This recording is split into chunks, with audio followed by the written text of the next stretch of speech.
Right guys, one of the biggest events that's happening this year is the Rogue Invitational. It's the first time we've had a strongman contest at the Rogue Invitational, and what a contest it is. The events have been announced, the prize money has been announced, and it's constantly going up. Yeah. Biggest prize purse ever in strongman. October 29th and 30th in Texas. This is going to be one hell of an event. So this contest is invite only, and they have invited 10 of the absolute best on the planet. 4 World's Strongest Man winners, which is, I don't know if we've ever seen 4 current world champions in the same contest. Probably not. I know if we look back, we'll have seen, 4 guys that have won, but some of those guys wouldn't have won yet.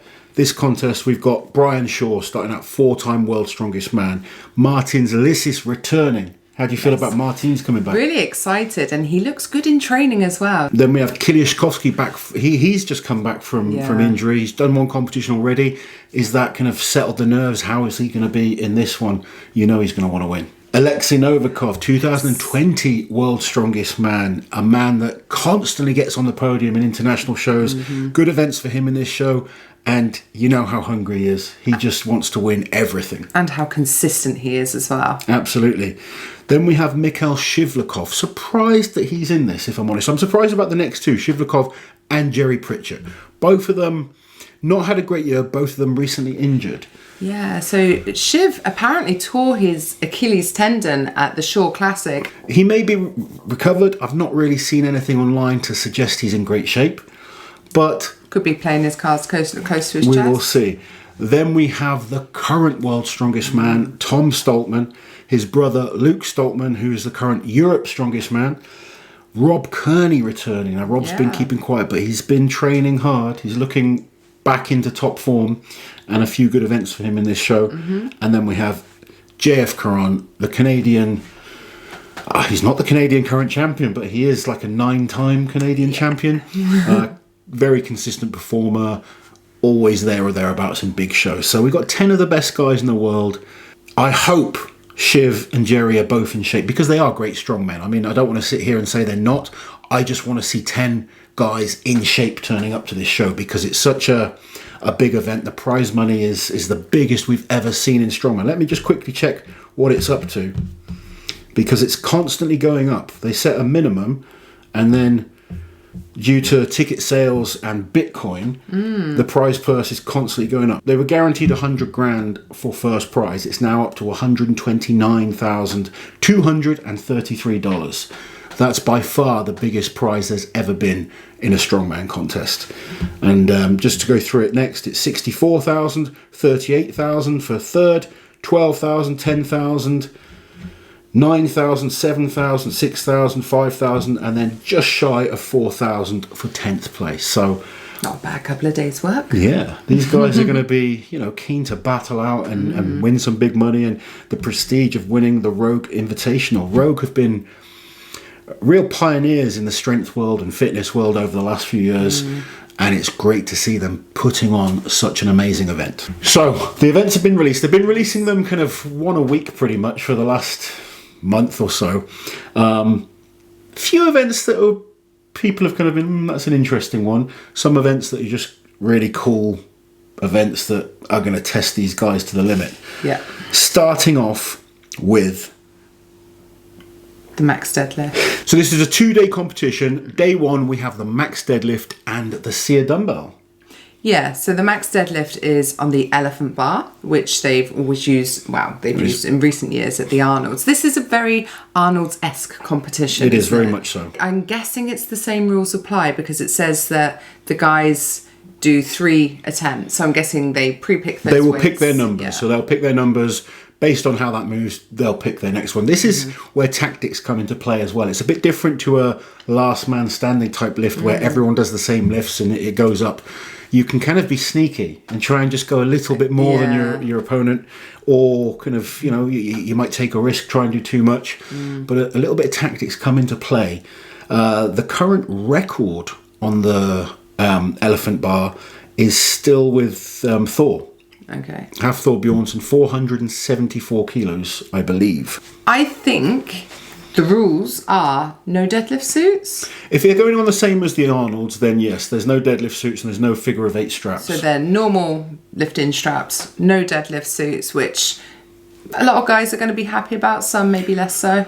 I'd be happy with that. I'm sure a lot of them will. I know someone like JF Caron will be happy about that. A lot of the guys don't get much from a suit. They really suffer in the suit, don't they? Some do. Someone like Brian Shaw, for instance, not a fan of the suits. He will be very happy it's raw. And I believe he's pulled the most on this bar out of everyone that's competing. Yeah, 463, I think. That's a big weight. You know, Thor, I said, had the record. But out of everyone there, I think Brian has got the biggest pull. Alexei Novikov, the best he's done on this setup is 381 kilos, but his deadlifts have come on so much in almost all forms as well. So his raised deadlift, his from the ground deadlift, he's done 1,000 pounds. We've seen him doing, he won the 18-inch deadlift at World's Strongest Man back in 2020. We saw him recently with the heavier axle at Giants Live. 8 reps. 8 reps. Yeah. The one thing I will say about Alexei is he gets a lot out of a suit. Yes. You see him getting into a suit. He's got one of these big, powerful suits, and he gets so tight in it. He does. Now, I'm convinced his deadlift has improved. Has it improved enough raw to challenge the big raw lifters? That's going to be a big question, because if it's not, and he's similar to the numbers he's done in the past, could cost him a lot of points. Yeah, definitely. I'm really interested to see what both Luke and Tom do as well, because we've never seen them on this bar, I believe, because they've never done an Arnold's before. No, it's going to be really interesting watching how those guys do. I mean, then they've got the British the week before as well, so that's a big title for them. But the big purse is going to kind of lure them over. They're going to want to go over there, and with the likes of Brian Shaw, Kiliashkovsky, Novikov, Lissis, we've really got the cream of the crop right now. This is probably, in terms of established athletes, this is the best lineup we've seen in a while. Potentially ever. It's the World's Strongest Man final. I'm very excited. It's just mental. Anyway, events from the deadlift, we have the Sear dumbbell. Yeah. This one is brutal. Yeah, it's a dumbbell going to be a medley. Yeah.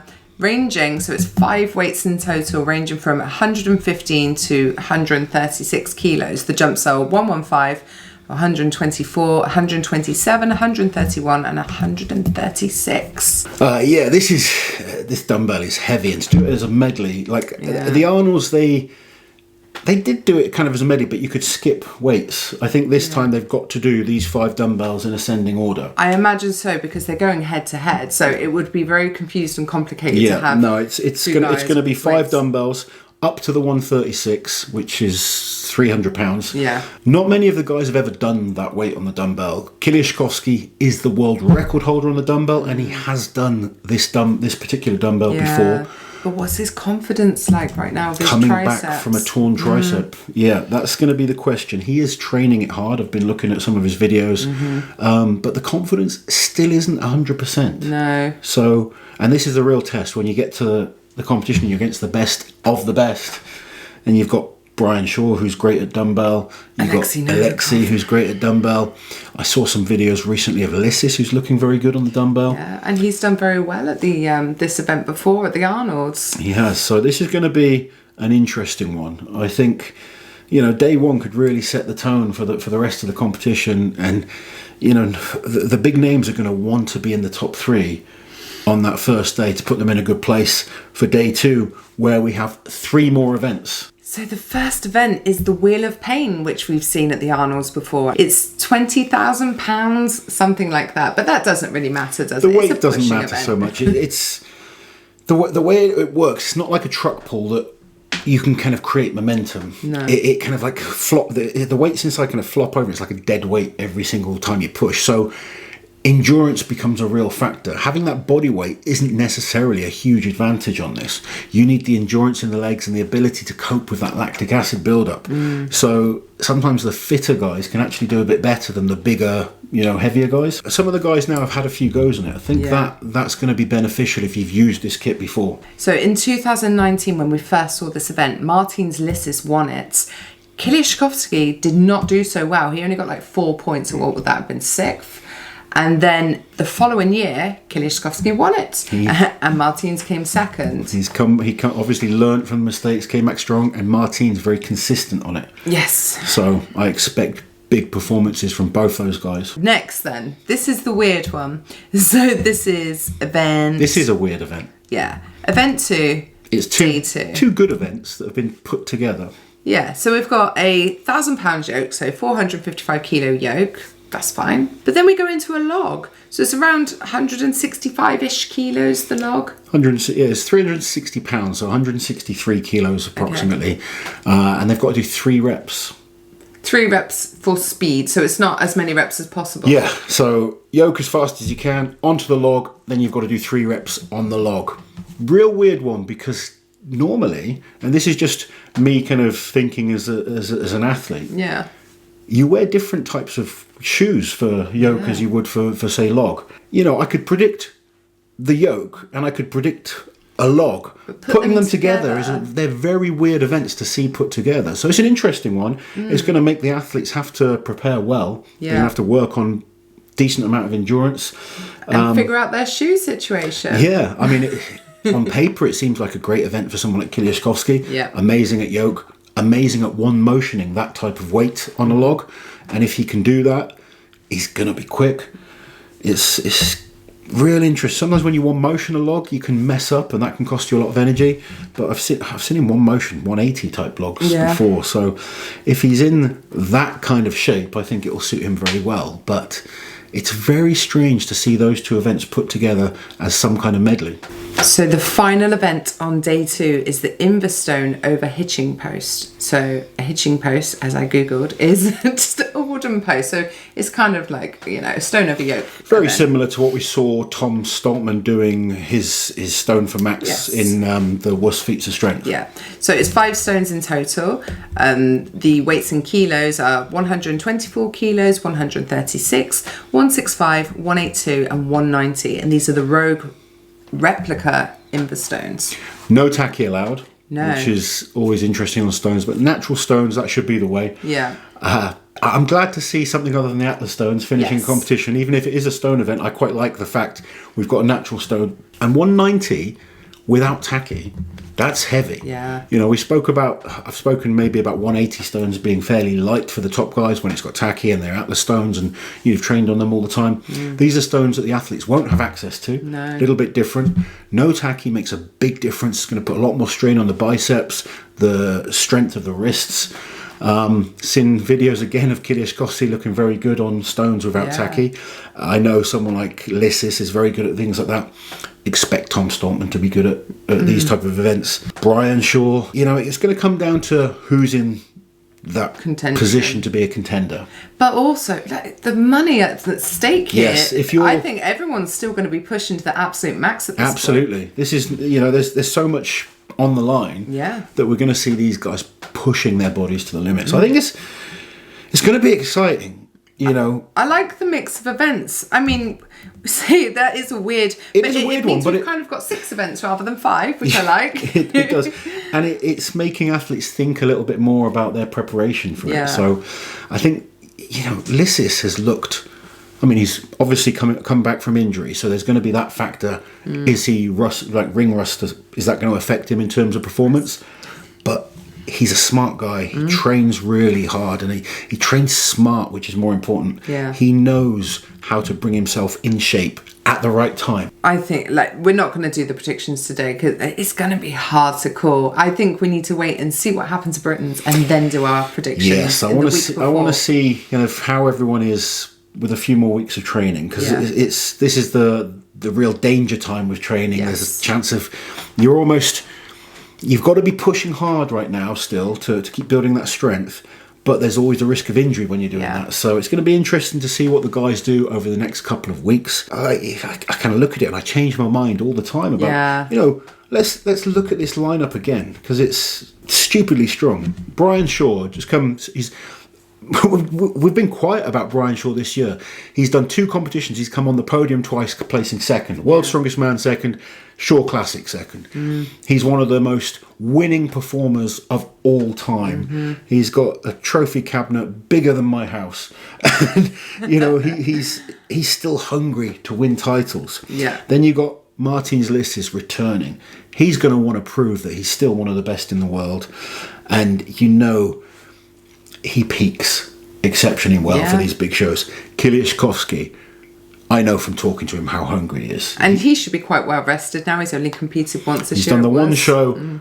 He was nervous as well. He was really nervous, but I think that confidence is going to grow. I think the fact that he's had that competition, it was a tough competition between him and Novikov. They pushed each other hard.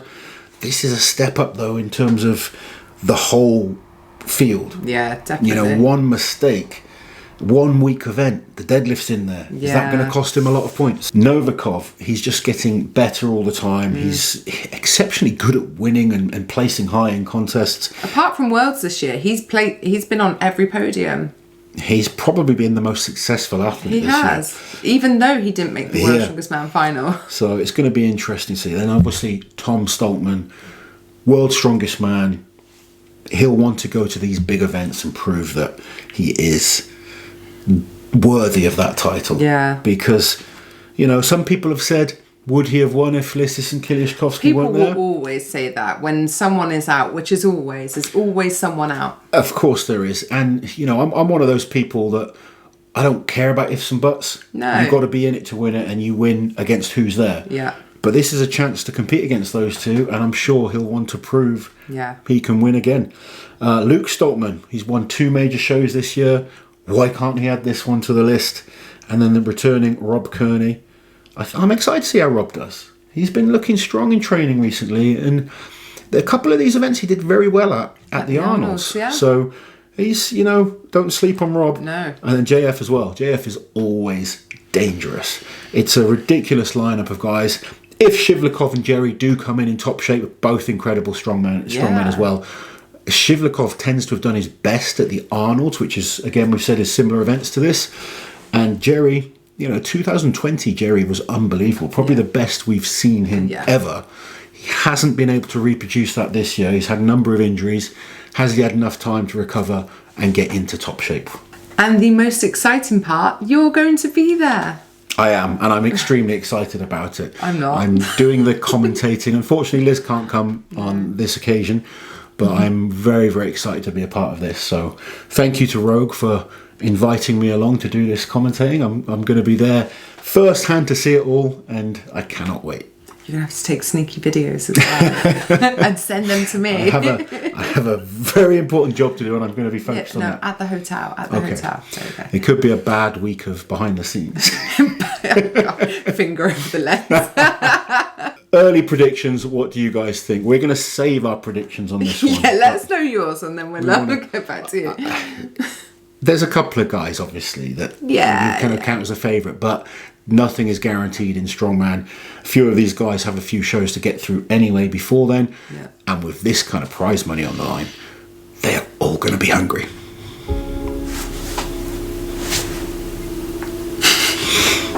While you're here, guys, subscribe to the channel, hit that notification bell so you don't miss any of my awesome strength content.